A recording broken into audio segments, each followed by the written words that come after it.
Hey guys, it's Brandon Miniman from PocketNow.com, and this is a software review of the Samsung Focus, a Windows Phone 7 device on AT&T. Let's get to it.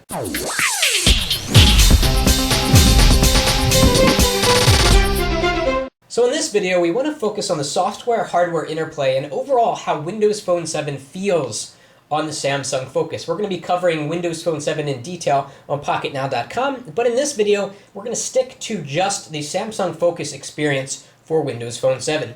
So this device is all about the screen. It's got the same 4-inch Super AMOLED display that you'll find on the Samsung Galaxy S series of devices. What that means is that colors are extremely vibrant, blacks are super rich, and outdoor screen visibility is fantastic. When you turn on this phone for the first time, before you even get into the operating system, you're going to be impressed because the quality of the screen is just top-notch. And the sensitivity of the screen is top-notch. In fact, when we went to New York to play with all of the Windows Phone 7 launch devices, we found that the Samsung Focus had the highest screen sensitivity of all the devices, which means that it's effortless to go from side to side, to pinch to zoom, which we're going to go through in a minute, to jump in and out of applications. And the device feels fast, despite having 256 megabytes of RAM. The other launch devices have around 512. The Samsung Focus seems to be one of the fastest devices that is coming out for Windows Phone 7. So let's talk more about the speed of this device. I'm going to jump in and out of a bunch of applications, and you're going to see how the Focus doesn't sputter or slow down. So I'm going to go into Internet Explorer, jump back out, swipe over here, go into Adobe Reader. I'm not even letting the applications load fully, and things are just moving really, really fast here. We go into the Pictures application. This is really where things get super fluid, and I've taken a lot of pictures. So we go into All, Camera Roll, turn it over to the side so we get the landscape orientation. Or actually, in this particular view, you don't get landscape orientation, only when you dive into an actual picture. So let's go into this picture. It's already in landscape orientation. We can slide to the left here, and we can zoom in. Swiping, panning, moving around on the screen on this device is buttery smooth, thanks in part to the sensitivity of the screen, and thanks in part to really good software optimization. Windows Phone 7 is fast, and this device has the power to make it feel fast. So let's swipe over here, find a nice picture, zoom in, super buttery smooth. The picture clears up very fast. It's got a lot of power, especially when you're looking at pictures, and even on the web. So let's go to PocketNow.com, see what it's like to browse around on the site there. So this is the mobile site, and we're going to go down to the desktop view and let that load up. While that loads up, a little note on Windows Phone 7. In terms of system notifications, it's really interesting because Microsoft has hidden the system notifications at the top. The only way to see them is to tap. Then you get Wi-Fi, cellular, and battery status. It's an interesting idea because you have to stop and wonder, do I actually have to see that stuff? Because at first it's really weird not seeing your battery status all the time. It's kind of a nice feeling. It really lets you focus on what you're doing a little bit more. Although it would be nice to have a setting to keep that stuff displayed all the time and to have a percentage battery meter so you know really where you stand on battery life. So here we have PocketNow.com loaded. Flick scrolling is super fast. You never see checkerboard in Windows Phone 7, or at least I haven't. And this is a very, very graphically intense page. There are probably a dozen or more pictures. If we go over to landscape, we get this really fantastic full screen view. And the only way to access the controls in the program would be to go back into portrait. But you got to really appreciate that this full screen view covers the whole screen. There's nothing on the display except the website and a little scroll bar once in a while. So here we can tap on another story and it's going to load it. And you do get a loading bar as it goes across on the top. And as mentioned, we can go into portrait. Screen rotation speed isn't the greatest, but it really doesn't matter because while the page is loading, you're probably going to want to switch it into landscape. And there are a few options that we can choose from here. So we can go to settings, and some of the options appear after the site has finished loading. So we'll let it finish loading, or actually I'm going to force it to stop. And now we can do a few things. We can share a page, we can search within the page, which is nice, pin it to the start screen, or go into settings. In settings, there really isn't that much you can change.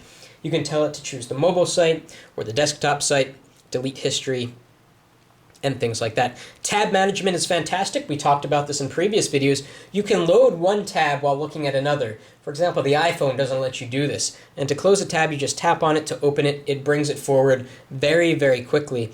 So we can be really fast at launching different websites here. We can go to Engadget. Then we can go back to the tab manager. We can go to, say, Gizmodo. Or say, there we go. And by the time Gizmodo is done loading, Engadget has already begun, and it will continue to load in the background. Gizmodo was finished while we were looking at Engadget. Just a really smooth browsing experience. Yes, it doesn't have HTML5 or Flash support, but that's not the biggest deal in the world. You can get around the internet quite fine without those technologies supported. Now, by the way, there will be a YouTube player in the marketplace. So the idea is that when you go to a website that has an embedded YouTube video, you tap on that and it opens the YouTube player like, the iPhone or like Android 2.1 and below. So you will be able to get Flash video in terms of YouTube there. Now let's talk about the typing experience, because obviously the Samsung Focus does not have a slide-out keyboard or any sort of keyboard. So the on-screen keyboard really matters. Let's go into messaging. We're going to start a new message here. Now with this 4-inch really sensitive display, the keyboard experience is quite good on the Samsung Focus. So if I do a little test here, with a little bit of practice, you can get really fast. In fact, I find this keyboard to be better than the iPhone's keyboard, which in my personal opinion is the best on-screen keyboard that there is. So now Windows Phone 7, in my mind, takes the title as the best on-screen keyboard experience. And you can go into landscape to get keys that are a little bit wider, although what you'll find is that it doesn't actually take up the entire screen. You still get a little black bar here and a little black bar here. That is kind of to keep things symmetrical, it would seem. So we can go back into portrait and have the taller keys here. Now, something that has been interesting to get used to is the emoticon button. I've actually been using it a lot more than I thought I would. This gives you a wide variety of smiley faces, but it's really handy to have it there because in a text message and an email, you really can't express emotion, obviously, and you can do so with one of these many, many emoticons, some of which you probably have never seen before, but it's quite handy to have that button there in Windows Phone 7. Now, the Samsung Focus includes a wide variety of AT&T applications, which are removable, by the way. And the way you remove them, in case you want to, free your device here, is you tap and hold, and you go to uninstall, and it goes off the screen within a second. I don't know if it's actually uninstalling or if it's just taking it off the start screen and writing a part of the disk as, free, but it happens very fast. And we're going to cover all of the AT&T applications in a separate video, but you get the Navigator, you get Uverse Mobile, which is like a mobile TV service, you get Family Finder, and there's several other different ones that you can uninstall if you don't want them. Beyond that, the Samsung Focus has the typical Windows Phone 7 applications, like Alarm, Calendar, and Calculator, and they all work as expected. What is a little bit different here, and I'll get to it down here, is the Now application, which is basically a Samsung hub, kind of like HTC Hub. It gives you the weather, and it actually has a sub-weather application. You can swipe to the right to see your forecast. You can swipe to the right here to see news, and you can change the settings if you want to really determine what kind of news you want. And one more time, you get stocks. Now, most people are going to not use this application and have a separate application for weather, for news, and for stocks, because it doesn't really make sense to put it all under one roof. But the marketplace right now doesn't have that many or any news, weather, or stock apps, so it's a matter of waiting. This is a good way to start, and it has a nice interface too. It has the nice Metro interface, and if you pin it to your start screen, it's actually a 2-tile wide item. And unfortunately, it's not a live tile. It doesn't show you any information, so you get this kind of wide tile taking up all the space on your start screen, when it could very well have been just a single-sized tile like those other ones.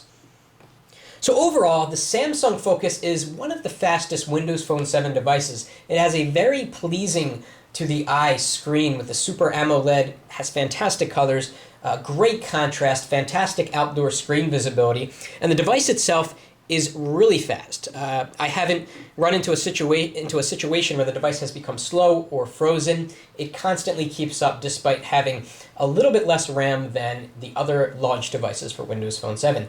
So that was a look at the software experience on the Samsung Focus with Windows Phone 7. If you liked the video, please thumbs up and check PocketNow.com for the full Samsung Focus review, where we'll talk about battery life, more on performance, camera quality, and a lot of other stuff.